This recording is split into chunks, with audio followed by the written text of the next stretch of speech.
Dear students, good evening. Welcome to Law Excellence. Let us have the deep analysis for today, the editorial analysis for today. The first article, examining the case for a Congress family reunion. This topic will be very useful to you in political science optional. Congress, how it was able to manage its party and how it was able to hold power for such a long in a diverse country such as India. And why is it facing a crisis today? This is what we are trying to examine. Remember that the initial system is often described as the Congress system. Congress system was a single party dominant system. Literally, there was no opposition in India. The reason being, the Congress ideology is always centrist. It has got both the elements of leftist and rightist in itself. So, certain factions represented the leftist ideology, certain factions represented the rightist ideology.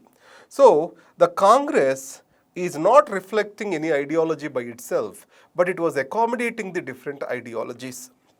The second is strong charismatic leadership and freedom movement. That background has helped the Congress in the initial years. But during the time of Indira Gandhi, Congress started seeing certain troubles. You know that in 1967, Congress lost the power in, I think, close to 9 states. And then in 1977, Congress lost the power even at the center. Right, this has been described by Yogendra Yadav as first democratic revolution. 1977 is described as second democratic revolution in India, because the opposition was able to raise its head and throw a challenge to the Congress. Now, at this point of time, Indira Gandhi, how she managed the Congress, if we observe, the politics of charisma and the strong high command politics, and also fractions or factionalization of Congress. If you take in Andhra Pradesh, if there is a chief minister, and opposite factions were also given certain power so that the chief minister always felt unsettled. So, this factionalization was very strong during the times of Indira Gandhi. Added to that, the patronage is provided to the people who are loyal and who are opposing her ideas, views, etc. These are being made to suffer from various investigative agencies. So, this is why Indira Gandhi's power is often compared with Modi's rule today. After Indira Gandhi era, once the coalition politics started and the charismatic politics started, weaning off, regional satraps, strong leaders, regionally strong leaders started growing in India. If you take Y.S. Rajashekar Reddy, Andhra Pradesh, it's like this, everywhere regional satraps have raised. Now, these regional satraps built their own image and they have constructed the welfareistic programs of their own, and they got connected to the people like never before. And after their demise, these have slowly converted into various factions of Congress. New Congress parties got emerged in it. If you take YSRCP in Andhra Pradesh, Trinamool Congress in Bengal, and Tamil Manila Congress, NCP, Nationalistic Congress Party in the case of Maharashtra, these are all the offshoots of the Congress. So these parties, they do not differ drastically from the Congress ideology. More or less they are secular, centrist political parties. Today what is being proposed is, why can't we have a coalition of various parties that have common Congress ancestry? That is what is the proposal. So this can act as a formidable challenge to the BJP. But to an extent, that is not possible. The reason is, the split factions of the Congress see Congress as the first enemy. And Congress do not have sufficient power as like these split factions. During the time of Indira Gandhi, Congress had remarkable power. Any split faction has disappeared. But today split factions are very strong compared to the original Congress itself in various states. So from this perspective, you have to analyze the things.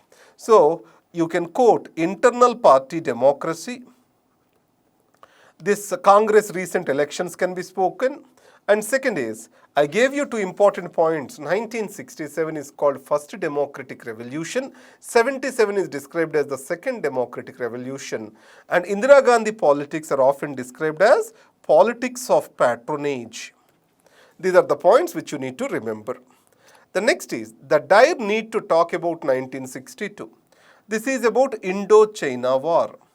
So India lost bitterly in this Indo-China War. And what are the reasons? Let us try to understand. Mr. Kaul, Lieutenant General Kaul, was the military commander of Northeastern Frontier Province at that time. And then I think Krishna Menon was the defense minister. And Nehru was the, Prime Minister of India. Now, these people, whoever are there at the forefront, they are unable to provide for concrete leadership. When Mr. Kaul has failed, there was micromanagement from the side of the Krishna Menon. So, power equation between bureaucracy, political establishment and military leadership has to be analyzed clearly to understand the strategic mistakes India did and to avoid them further in the future. And then India had relatively strong air force. The Chinese air force cannot be used in high altitude. Even today, the problem of the Chinese Air Force is inability to work in higher altitude. So India is unable to mobilize its Air Force at the critical hour. And 1962 war is also seen as the excessive emotional investment made by Pandit Nehru on the matters of Indo-China relations.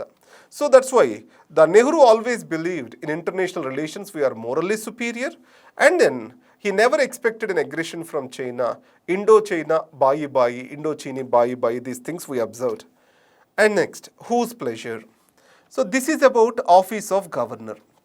Here we have to understand Article 164 of the Constitution. According to this, governor of a state appoints the chief minister. Other council of ministers are appointed by the governor on the recommendation of the chief minister. Added to that, the council of ministers enjoy the office during the pleasure of the governor. Remember, during the pleasure of the governor. In reality, is this actually the pleasure of the governor or the pleasure of the CM? So this is pleasure of the governor exercised on the recommendation of the chief minister. So it is in reality, in functionality, it refers to the pleasure of the chief minister. In this case, Mr. Arif Muhammad Khan, governor of Kerala, has made a comment that he can remove the ministers on his own. They may lose the pleasure of the governor. Remember, this is an unnecessary controversy. And added to that, the governor office shall not function as a parallel power center. What is the role envisioned for the governor's office? It has to protect the constitution, and also he has to defend it as and when necessary, provide necessary advices to the government that it shall not go beyond the constitution. So the governor's role is more to defend the constitution. He has to defend the constitution. And the controversy has come up in the case of Kerala University Bill. Here, state universities, chancellor is governor. And this is provided by the law of the State Legislative Assembly. So in this case, let us see the Punchi Commission recommendation on center-state relations. It has clearly stated that governors has to be removed from the responsibilities of the universities. And added to that, governor not making a decision on a particular bill passed by the state legislature is not good convention in parliamentary democracy. Governor who has to defend the constitution shall not act against the constitutional integrity and constitutional spirit. With pandemic blues gone, people are painting the town red. Remember, every festival in India has an economic significance. Few days back we saw Durga festival, how it has revived the economy in Bengal. So the Durga festival has increased at least 35% of GDP of the state in that particular season. Similarly, Diwali is coming up, which is a celebrated festival across India. Now it will lead to higher economic demand and also loss of unemployment in these regions.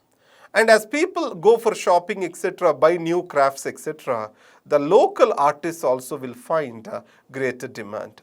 So it is going to revive both the rural and urban demand. That's how we see this article as. So the festivals have economic significance in India. That is the point we need to remember. So these are the articles for today. Thank you very much. So a small announcement for you. We are selecting 150 students, serious students, who have written at least two mains or attended one interview. We will take care of the entire academic expenditure, reading room cost of those students, and the notification is expected to be released from Law Excellence, and we want to produce the ranks from these serious students. So we are launching this Law Excellence core batch soon. So we recommend you to apply for that and make use of this facility. Thank you very much.